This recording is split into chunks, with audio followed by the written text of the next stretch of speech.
m'agrada ser valencià. M'agraden les nostres tradicions, m'agrada modernitzar recordant les nostres tradicions. N'hi ha una, quasi perduda, que m'agrada d'allò més. Quan un home o una dona complixen molts anys, són majors, si cauen bé, encara que no siguin família, se'ls diu tio o tia.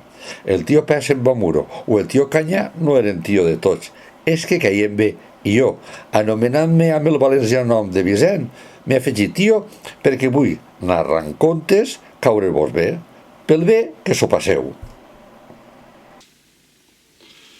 Ara, si agafe aquesta gorreta i em posa aquesta gorra amb aquesta cueta i tot, i a més, afegís aquestes ulleres,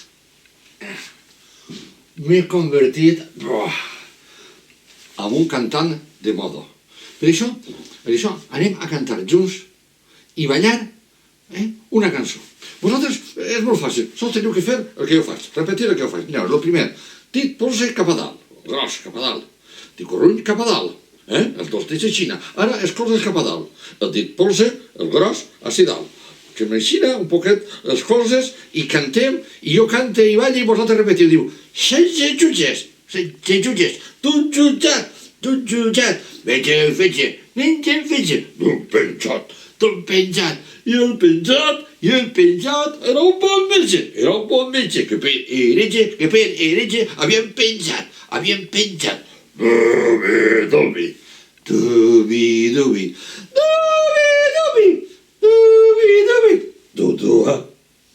passa pas que Novares estem jugant amb les paraules, cantant-les, ballant-les, narrant contes, i algunes d'elles les anem a explicar perquè tingueu més fluïdesa del valencià. Una de les que hem utilitzat en aquesta primera cançó és aquesta paraula. És la que diu jutge o jutgessa. Què és un jutge o una jutgessa? Molt fàcil. Jutge és una persona que té com a treball el decidir qui és culpable o innocent quan s'ha fet alguna cosa dolenta, un desastre, algo desagradable. Si és culpable és el que decideix que ha de pagar o, si no ha de pagar en diners, quant de temps té que estar a la presó. O les dues coses, que a vegades hi ha que pagar i estar un temps en la presó. Això és jutge o jutgessa. Una segona cançó. Sí, torno a llevar la gorreta de tio Vicent. Em posa aquesta més moderna. A més, així de costadet. I aquestes ulleres. Mireu quines ulleres més molones. Sí, amb aquestes ulleres tinc la pinta d'un cantant ja galàctic, ja del futur. I anem a cantar una cançó que també jo faig i cante i balle i vosaltres ho repetiu. Mireu, en el dit cap a dalt. Una gallina, xica, tica, mica, cama curta, ballarica, va tindre 6 fills, xics, tics, mils, cama curt i ballarí, si la gallina no haguera estat xica, tica, mica, els seus 6 fills no hagueren estat xics, tics, mils, cama curt i ballarí.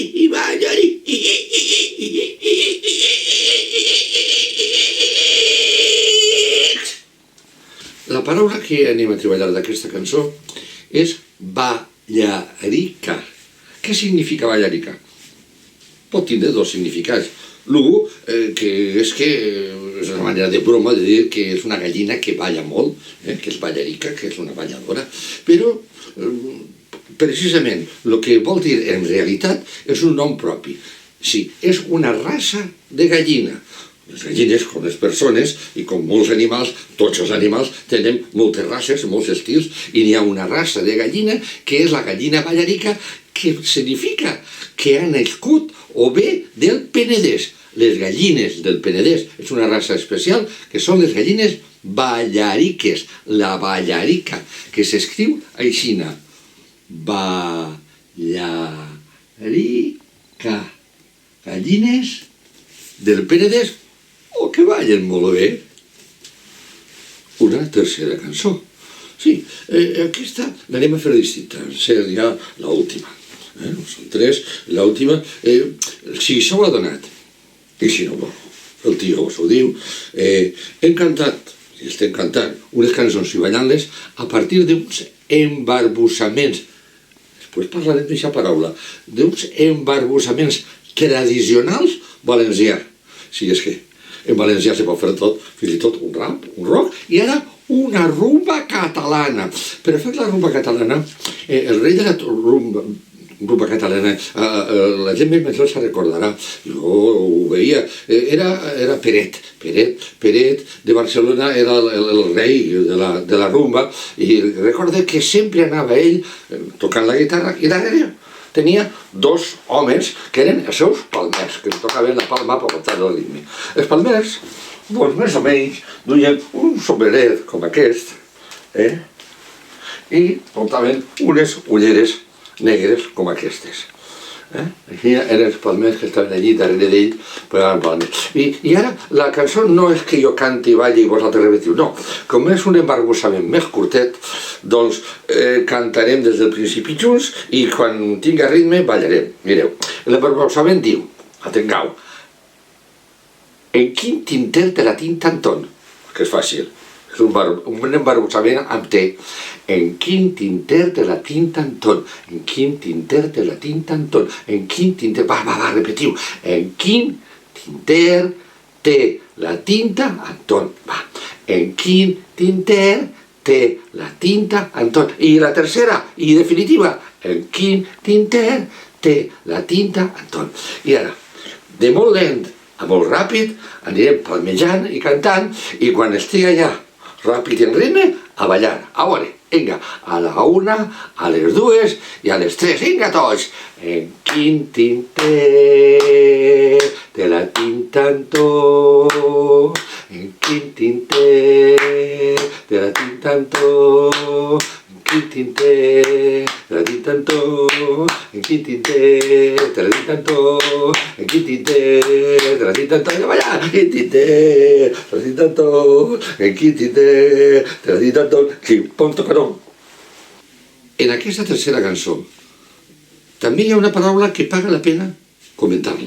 Sí, hi ha qui li serà molt fàcil i n'hi ha altres que són tan moderns i tan d'ara que potser ni saben de què va, que és tinter. Tinter és un recipient menudet que conté tinta. Tinta és el que n'hi ha dins de les mines, dels bolígrafs i dels rotuladors. La tinta que se posa en un tinter està allí líquida i en una pluma se mulla i s'escriu. Era una manera antiga d'escriure el tinter que té tinta, que és esta paraula, el tinter, que també ha valgut la pena parlar-la. Una de les paraules que podem treballar és, com hem dit, embarbussament. Què és un embarbussament?